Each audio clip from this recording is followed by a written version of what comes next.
Welcome to the Unshackled Life Podcast. Real talk about faith, freedom, and following Jesus. I'm Dalen Woodard, and I'm glad you're here. Whether you've been walking with Jesus for years or you're just trying to figure out what's real in a noisy world, this space is for honest conversation, raw reflection, and truth that sets us free. Let's get into today's episode. 12-step programs have helped people from all kinds of belief systems. People surrender to many different ideas of a higher power and still find relief from addiction and bondage.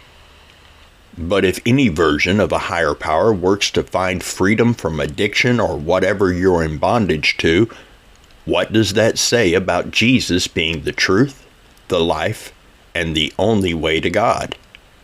The simple truth that God is everything or He is nothing, and that even if I claim to believe in God, if I lived like I didn't, like He didn't matter, and like I was running my life, regardless of my quote-unquote belief, I was in practice an agnostic, were two truths that made a huge impact on my returning from the pig pen to the Father.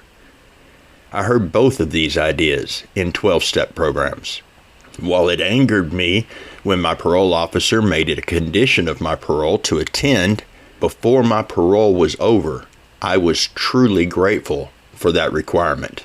The people in those rooms when I came in the door, and the 12 steps themselves.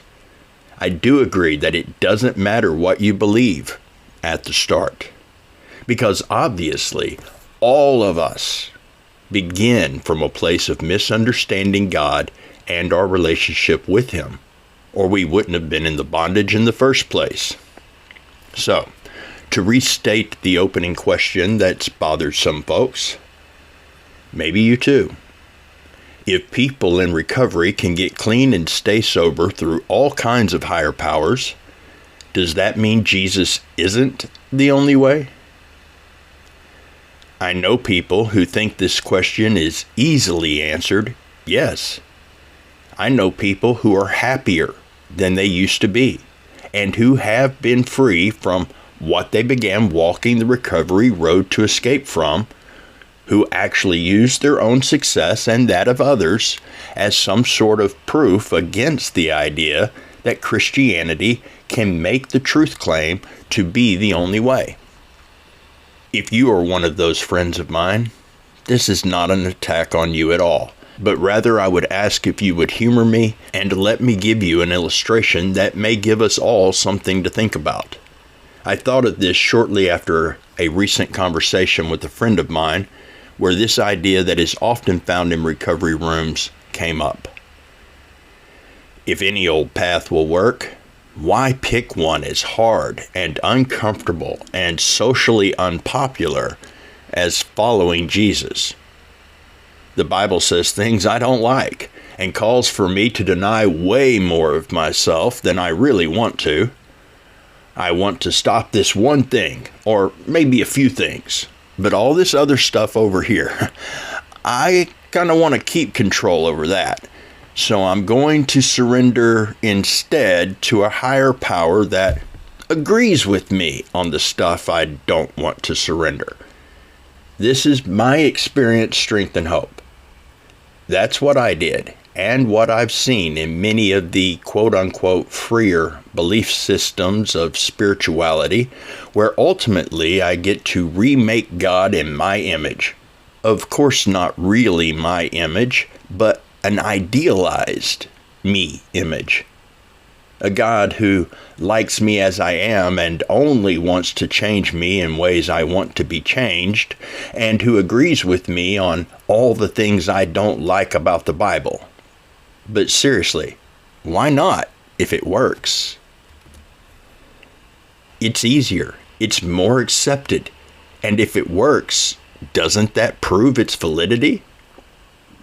Yeah, it does, if it works.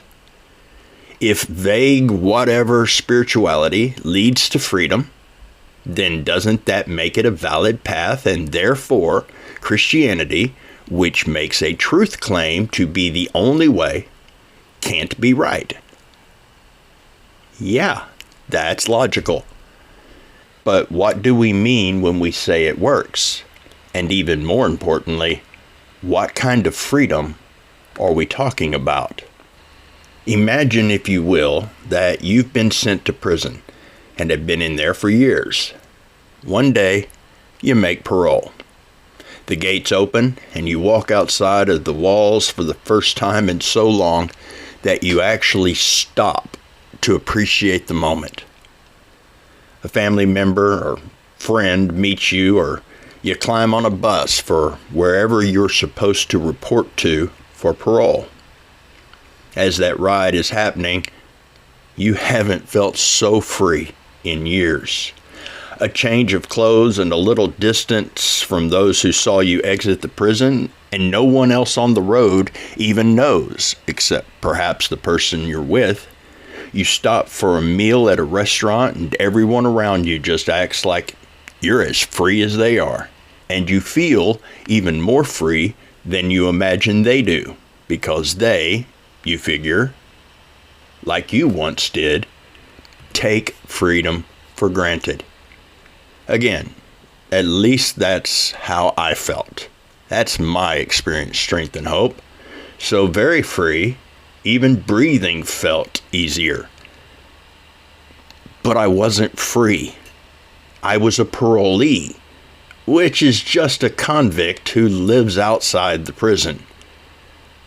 Sure, I was far more free than I had been. It was so much better, and I definitely didn't want to go back inside. But I wasn't free. Those precious Fourth Amendment rights that mean law enforcement has to have probable cause to come into your home or search your car or search you, and means that they can't just show up whenever they want and treat you like you belong in jail.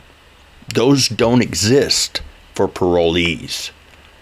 Parolees are prisoners without walls and uniforms. If they decide that you violated parole, they can just take you back to prison without even giving you a trial. You had so many privileges, you could appear free, even feel free most days.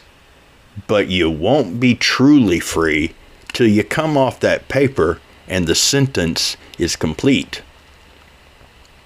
But seriously, after a few months, your life could look a lot like all those free people around you. Drinking, drugging, unsafe or unhealthy behaviors that are controlling us, whatever bondage we're in, those are symptoms. They're not the true bondage. If I act like alcohol, drugs, whatever, name your poison now kind of thing, is actually the prison, the question is, how free do I want to be? I'll be honest. I was pretty happy on parole much of the time, and I was pretty happy just not having to do the things that used to rule me when I first got sober, too. It's a great place to be, and it is indeed a million times better than the hell we've been in, right?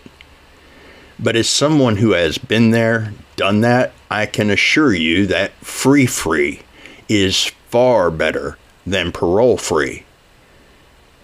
There is some truth in a lot of different paths.